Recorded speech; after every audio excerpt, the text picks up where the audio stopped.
سورہ انبیاء کی ہم نے تلاوت کی. مختصراً میں عرض کروں حضرت سیدنا ابراہیم علی نبینا علیہ الصلوۃ والتسلیم کا ذکر یہاں پر ہے.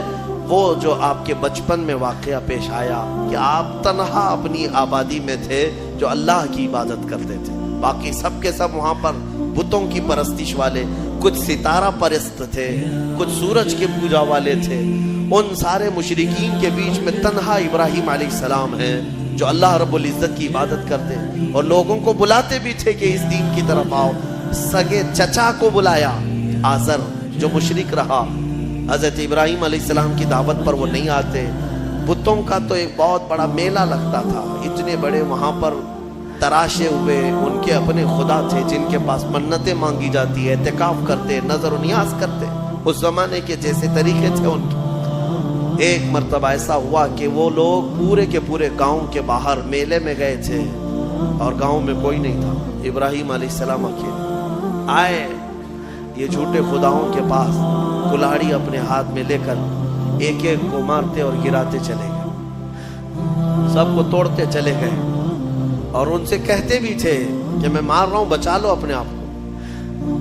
کون بچاتا؟ وہ اپنے جسم سے مکھی نہیں ہٹا سکتے. پھر اس کے بعد سارے لوگوں کو زمین بوس کر کے بڑے بت کے گلے میں کلاڑی لٹکا دی. جو سب سے بڑا تھا اس کے گلے میں کلاڑی لٹکایا اور واپس چلے آئے. شام کو جب لوگ آئے گاؤں والے, اپنے خداؤں کا یہ حشر دیکھا تو آگ بگولا ہو. یہ سب ایسی درگت کس نے بنائی ان کی؟ قرآن میں اللہ تعالیٰ فرماتا ہے قالوا من فعل هذا بآلهتنا, سب کہنے لگے کہ کس نے کیا ہمارے خداؤں کے ساتھ ایسے. پھر سب آپس میں بات کرنے لگے. قالوا سمعنا فتى يذكرهم يقال له ابراہیم, ہم نے سنا ہے کہ ایک نوجوان رہتا ہے جس کا نام ابراہیم ہے, اسی نے کیا ہوگا, وہ اکیلا نہیں آیا تھا ہمارے ساتھ. تو لوگوں نے کہا بلاؤ اس کو. بادشاہ وقت کے سامنے بلایا گیا اور پوچھا گیا اَأَنْتَ فَعَلْتَ هَذَا بِآلِهَتِنَا يَا ابراہیم, اے ابراہیم ہمارے خداؤں کے ساتھ تو نے ایسا کیا ہے؟ یہ سب ایسی درگت ان کی تو نے بنائی, سب ٹکڑے ٹکڑے نیچے گرے ہوئے ہیں. قال بل فعلہ کبیرہم, ابراہیم علیہ السلام نے کہا نہیں, ان کے بڑے نے کیا ہے, ان کے ساتھ ان کے بڑے نے کیا ہے. بڑا بہت موجود تھا نا, بڑا جس کی کلاڑی گلے میں لٹک رہی تھی. تو لوگ حیرت میں رہ گئے کہ ایک بڑے نے چھوٹوں کو سب کو کیسے مار دیا.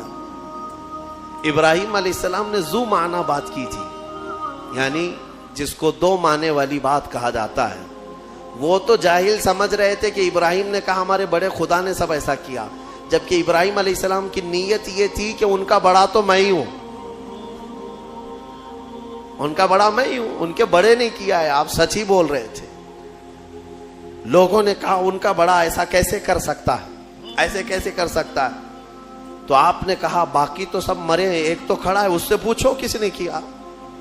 ایک تو ابھی باقی ہے نا, اسی سے پوچھو باقی سب کے ساتھ ایسے کس نے کیا. تو سب غصے میں لال پیلے ہو گئے, کہا کہ تم ہمارے خداؤں کے بارے میں ایسی ایسی باتیں کرتے ہو. تو ابراہیم علیہ السلام نے کیا جملہ کہا کہ اُفِّل لَكُمْ وَلِمَا تَعْبُدُونَ مِن دُونِ اللَّهِ أَفَلَا تَعْقِلُونَ, لعنت ہے تم لوگوں پر, اللہ کے سوا دوسروں کی عبادت کرتے ہو, ایسوں کی جو نہ اپنے آپ کو بچا پا رہے ہیں, نہ کسی کو نفع دے سکتے ہیں, نہ نقصان دے سکتے ہیں, ایسوں کی عبادت کرتے ہو. اب ظاہر سی بات ہے حق بات کڑوی ہوتی ہے, کڑوی لگتی ہے, ہوتی نہیں ہے, لگتی ہے. کچھ لوگوں کو جن کو قبول نہ کرنا ہو, اور غصے میں ان لوگوں نے ابراہیم علیہ السلام کے خلاف ایک محاذ چھیڑ دیا. حکم ہوا کہ ایک آگ لگائی جائے اور انہیں جلایا جائے. یہ سن نہیں پاتے, حالانکہ جو حقیقت ہے وہ بتاؤ تو لال پیلے ہو جائیں, غصے میں آ جائیں. یہ برسوں سے چلا آ رہا ہے, برسوں سے ایسا ہے. ابراہیم علیہ السلام کو آگ میں ڈالنے کے لیے انہوں نے جو آگ لگائی, تفسیر میں اس کے لیے فرمایا گیا 1 مہینے تک جلاتے رہے. 1 مہینے تک سارے لوگ لکڑیاں جمع کیے, جنگل کاٹ کاٹ کر کے انہوں نے لکڑیوں کا اوٹ لگا دیا. آگ جب بھڑکائی گئی, اندازہ تو کیجئے ایک ابراہیم علیہ السلام کو ڈالنا تھا, تو اتنی آگ کی کیا ضرورت ہے, اتنی آگ کی کیا ضرورت ہے. یہ مشرکین کی فطرت ہے کہ انتقام جب لینے کی بات آتی ہے تو یہ بھڑک جاتے ہیں اور بہت ہی زیادہ بڑے پیمانے پر نقصان پہنچانے کے پلان بناتے ہیں. پہلی چیز سے بھی عادت رہی ہے. اتنی بڑی آگ لگائی, یہاں تک کہ اوپر سے اگر کوئی پرندہ بھی جاتا تو جل جاتا, اس آگ کی گرمی اتنی تھی. اور سب سے پہلے ان لوگوں نے منجنیق بنائی. منجنیق جس میں پتھر رکھ کر کے جو توپ ہوتا ہے نا, توپ جس طرح اڑاتے ہیں, وہ ابراہیم علیہ السلام کے لیے بنائی گئی سب سے پہلے, کیونکہ قریب میں جا کر کے ڈالے گا کون آگ میں, جو قریب جاتا وہ بھی جل جاتا. کافی دور 1 میل تک اس کی گرمی آ رہی تھی. منجنیق میں ابراہیم علیہ السلام کو رکھ کر کے اڑایا گیا تاکہ آگ میں وہ اچھل کر کے جائیں. قریب تک تو کوئی جا نہیں سکتا تھا. انہوں نے منجنیق میں رکھ کر کے ابراہیم علیہ السلام کو اڑایا. جب ابراہیم علیہ السلام آگ میں گرے جا رہے تھے تو اللہ رب العزت نے جبرائیل امین کو بھیجا کہ فوراً جاؤ ابراہیم کے پاس اور ان کو آگ سے بچاؤ. جبرائیل آئے اور کہنے لگے الک حاجت یا خلیل اللہ, اے اللہ کے خلیل کوئی حاجت ہو تو بتا دے, آگ میں گرنے کے قریب ہیں. ابراہیم علیہ السلام کہتے ہیں حاجت تو ہے مگر تم سے نہیں, میرے رب ذوالجلال سے. یہ توکل تھا, یقین تھا. اللہ تعالیٰ فوراً فرماتا ہے قلنا یا نار کونی بردن و سلاما علی ابراہیم, ہم نے کہا اے آگ ابراہیم پر ٹھنڈی ہو جا, سلامتی والی ہو جا. اللہ کا یہ حکم تھا, یا نارو اے آگ. اس وقت حضرت ابراہیم علیہ السلام کے لیے جو جلائی گئی تھی آگ, وہ دکھ تو رہی تھی آگ, لیکن اندر سے ایسی ٹھنڈی تھی جیسے کسی باغیچے کی ٹھنڈی ہوا. ابراہیم علیہ السلام اس میں کئی دنوں تک رہے اور آپ کے جسم تو دور کی بات, آپ کے کپڑے کا رواں تک نہیں جلا. اور اتنا ہی نہیں, روایات میں ملتا ہے کہ اس زمانے میں پوری دنیا میں جہاں جہاں آگ جل رہی تھی ساری آگ ٹھنڈی ہو گئی تھی, کیونکہ اللہ نے فرمایا یا نارو اے آگ ٹھنڈی ہو جا. تو ہر آگ نے یہ محسوس کیا کہ یہ حکم میرے لیے تو نہیں ہے. دنیا میں جہاں جہاں آگ جل رہی تھی سب ٹھنڈی ہو گئی. ابراہیم علیہ السلام کے لیے ٹھنڈی کی گئی تھی ایک آگ, لیکن دنیا کی ہر آگ ٹھنڈی ہوئی ہے. اسی لیے ہمارا یہ عقیدہ ہے کہ اللہ تبارک و تعالی جب اپنے محبوب بندوں کی محبت میں رحمتیں اتارتا ہے یا ان کے آس پاس سے عذاب اٹھاتا ہے تو جو قریب میں ہوتا ہے سب کو بھی وہ برکت میسر آ جاتی ہے, وہ برکت مل جاتی ہے. ابراہیم علیہ السلام کئی دنوں تک وہاں رہے اور اس کے بعد آگ بجھائی گئی, اور جب آگ کو ٹھنڈا کیا گیا تو ابراہیم علیہ السلام اپنے کپڑے جھاڑتے ہوئے کئی دنوں کے بعد آگ سے باہر آ رہے ہیں. میرے عزیزو, وہاں کیسے رہے آپ؟ یہاں تک کہ روایات بتاتی ہیں کہ ابراہیم علیہ السلام کو اس آگ کے اندر پھل بھی ملتے تھے, غذا بھی ملتی تھی, پانی بھی ملتا تھا, ساری نعمتیں ملتی تھی, اور کھاتے بھی رہتے تھے, پیتے بھی رہتے تھے. یعنی ابراہیم علیہ السلام کے لیے اللہ تعالیٰ نے وہ مکمل ایک بہترین آرام دہ باغیچہ بنایا. یہ مولا کی شان ہے, وہ جب آگ کو چاہے ٹھنڈا فرمائے اور کبھی ٹھنڈے کو چاہے تو وہ آگ بھی بناتے, اس کی قدرت کے فیصلے. ابراہیم علیہ السلام جب باہر آئے تو جانتے ہیں وہاں پر موجود لوگ جنہوں نے دیکھا وہ ابراہیم علیہ السلام پر ایمان لے آئے. اب ابراہیم علیہ السلام کے اس معجزے کے بعد گاؤں والے اور پریشان ہو گئے, جس کو ہم ہمیشہ کے لیے ختم کرنا چاہ رہے تھے, اب تو یہ آگ سے باہر آنے کے بعد ہمارا آدھا گاؤں اپنے دین میں لے لیا. اور ابراہیم علیہ السلام کے پیروکار اور بڑھ گئے. پھر وہاں سے ہجرت کر کے آپ کو بابل, یہ شہر عراق کا ہے, بابل, آج بھی وہ عراق کا شہر موجود ہے. بابل, انگلش میں اس کو بیبیلون کہتے ہیں, دنیا کی سب سے پرانی آبادی جہاں ہے. یہاں سے ہجرت کر کے پھر ابراہیم علیہ السلام فلسطین آئے جو مصر کا حصہ تھا. عزیزان گرامی, اس میں 2 باتیں یہاں پر نقل کی جاتی ہیں. ایک بات تو یہ ہے کہ سارے لوگ جو وہاں پر ابراہیم علیہ السلام کو آگ لگانے میں مصروف تھے وہ کیا ہوئے؟ آگ جب بجھی ایک ہی دن کے اندر اللہ نے اس قوم پر ایسا عذاب نازل کیا کہ ان کے جسم